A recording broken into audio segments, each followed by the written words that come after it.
লোকসভায় শান্তনু ঠাকুর এগিয়ে থাকলেও বিধানসভার হিসেব একেবারে উল্টে দিলেন মধুপর্ণা ঠাকুর। প্রথমবার ময়দানে নেমেই বিজেপিকে বোল্ড আউট করলেন ঠাকুরবাড়ির সদস্য মধুপর্ণা। মতুয়াগড়ে কার্যত শান্তনু বাহিনীকে ধাক্কা দিয়েছেন তিনি। রাজ্য বিধানসভায় কনিষ্ঠতম বিধায়ক হতে চলেছেন 25 বছর বয়সী মধুপর্ণা ঠাকুর। যেখানে বাগদায় শান্তনু ঠাকুর 20,000-এরও বেশি ভোটে এগিয়েছিলেন, সেখানে তৃণমূল কংগ্রেসের সর্বকনিষ্ঠ প্রার্থী প্রায় 34,000 ভোটে জয় হাসিল করে গেরুয়া শিবিরকে ঠেকানোর বার্তা দিয়েছেন।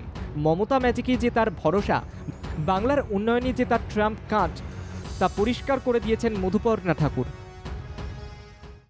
জয় হচ্ছে আমার, এটা জয় নয়, পুরো মমতা ব্যানার্জির জয়, আমাদের হরিগুরুচাঁদ ঠাকুরের জয়, প্রতিটা ভোটার যারা ভোট দিয়েছে সেদের জয়, প্রতিটা কর্মী যারা সারা রাত দিন খেটেছে সেদের জয়। জেতার পরে প্রতিদিন দেখেছি রাস্তার খুব সমস্যা, বাগদার লোকেদের ব্রিজের খুব প্রবলেম, লাইটের, আশা করছি এগুলো আমি পূর্ণ করতে পারি। হেরে তো গেছে, হেরে যখন গেছে এখন তো বলতে তো হবে, কিছুটা তো বলতেই হবে। চিরকালই জানে, এটা ওনারাই জানতো কি সিট এবার টিএমসি জিতবে, একটা জাস্ট কিছু করার জন্য, ইস্যু বানানোর জন্য ওটা তো করতেই হবে। বাগদা মানেই মতুয়াগড়। গত বিধানসভা নির্বাচনে জয়ী হয়েছিলেন বিশ্বজিৎ দাস। পদ্ম শিবির থেকে পরবর্তী সময়ে তৃণমূলে যোগ দেন, যার জন্য এই আসনে হয় উপনির্বাচন।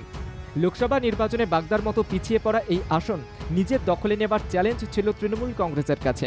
সেই কারণে এবার তৃণমূল কংগ্রেসের মতুয়া সমাজে ভোট নিশ্চিত করতে ঠাকুর পরিবারের সদস্য তথা রাজ্যসভার সাংসদ মমতা বালা ঠাকুরের মেয়ে মধুপর্ণাকে বেছে নেয়। রাজনীতির ময়দানে নেমেই বিজেপিকে পিছনে ফেলে দিতে মাটি কামড়ে লড়াই করেন তিনি।